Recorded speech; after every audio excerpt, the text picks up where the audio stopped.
I was researching another story in the hills of Nepal when I came across rows of villages which didn't have any girls, and I began to track where the girls were. I asked the men who were sitting there, sipping tea, sitting in the sun where the girls were. Some did not answer, but the few who did said, "Don't you know they all are in Bombay?" And Bombay was like 1,400 kilometers away. So I began to pursue the answer, and I found that a flesh trade existed in my lifetime, in my country, in my world, in my generation. Ruchira Gupta is an Emmy Award-winning documentary filmmaker and the founder of Apne Aap Women Worldwide, an organization that works to end sex trafficking in India. Little girls between the ages of 9 and 13 being taken away by transporters who would take them across borders, pay off the corrupt border guards, lock them up in little lodges, starve them, beat them black and blue, and then put them on buses and trucks and take them to the pimps and sell them for a few thousand rupees. A prostituted girl may be forced to have sex with 5 to 10 men every night and is subject to whatever diseases her customers bring. Malnutrition, beatings, violence, drug and alcohols inside the brothels. The women begin to age out very quickly, and to put it very crudely, they are no longer commercially viable. So they're simply discarded and left to die on the sidewalks. Despite these dangers, prostitution is sometimes characterized as a legitimate career. Gupta says that prostitution is not like any other work and explains her reasoning through the aspirations of the struggle for workers' rights. There are 4 basic things that all labor struggles aspire to. The first thing that labor struggles aspired for is minimum wages. In prostitution, there can be no such thing as minimum wages because, your earnings come down as you spend more time in prostitution. With more experience, actually, you earn less.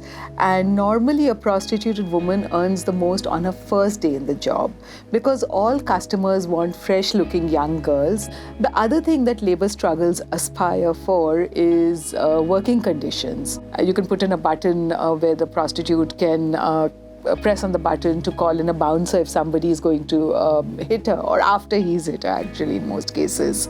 But the one thing which you cannot legislate away in prostitution is body invasion. Body penetration is what customers buy. And that has its own physical and mental health consequences. When we are traveling in a train or a shared taxi and somebody sneezes next to us, we move away because we don't want to catch that person's cold. We cannot legislate the body invasion or the body contact. So working conditions only partially can be legislated. The third thing that labor struggles always try to get is old age pension. But in prostitution, who's going to give you the old age pension? And in fact, the old age pension for a prostituted woman is normally disease and death. Because with all this repeated body contact, she does end up with diseases. There is no way that she can protect herself from every single disease, from every single man who visits her. And because she gets disease-ridden, she has an early death. The fourth thing that labor struggles aspire for, which is so critical, is dignity. So definitely the dignity is being negotiated all the time. They're being humiliated because that's part of what the customer or the John buys. While interviewing 22 prostituted women for a documentary film, Gupta learned of the 4 dreams that these women had. The women dream of an education for their children, a job in an office, safe and independent housing, and justice. They said that they wanted those who had bought them and sold them to be punished severely. And also justice to them meant protection. They said there was nobody to watch out for them when they ran away from the brothel to the police station. The police would often send them back to the brothel saying, "This is your destiny." Upon hearing these stories of systematic abuse, Gupta founded Apne Aap. The organization has facilitated safe places for women, helped educate more than 3,000 children all across India, taught women how to obtain ID cards, and linked women with bank accounts. COVID-19 has been particularly disastrous for victims of sex trafficking and their children. They have lost their income, and with no money, there is no food. To deal with the dire situation, Gupta launched 1 million meals to distribute nutritious food and dry rations to those suffering during the pandemic. Additionally, Apne Aap has connected women with the political and justice system. We organized each woman into a circle of 10 friends. We wanted the groups to be small so each woman would have a voice, because sometimes in larger gatherings, the people who are quieter or gentler cannot speak up. And then we interconnected all these groups for larger rallies. And the circle of 9 friends were people in the community who would stand by them night or day. So suppose a pimp was drunk and came to beat them up, she could immediately knock on the door of a few of her friends who would form a circle and protect her. Apne Aap wants to help create a world where no woman is bought or sold. To that end, Gupta has identified 10 assets that every woman must have.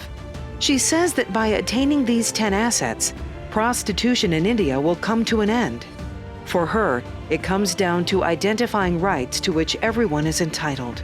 Gupta believes that ultimately, the path toward getting women out of prostitution requires governments to reject the idea of legitimizing the sex trade.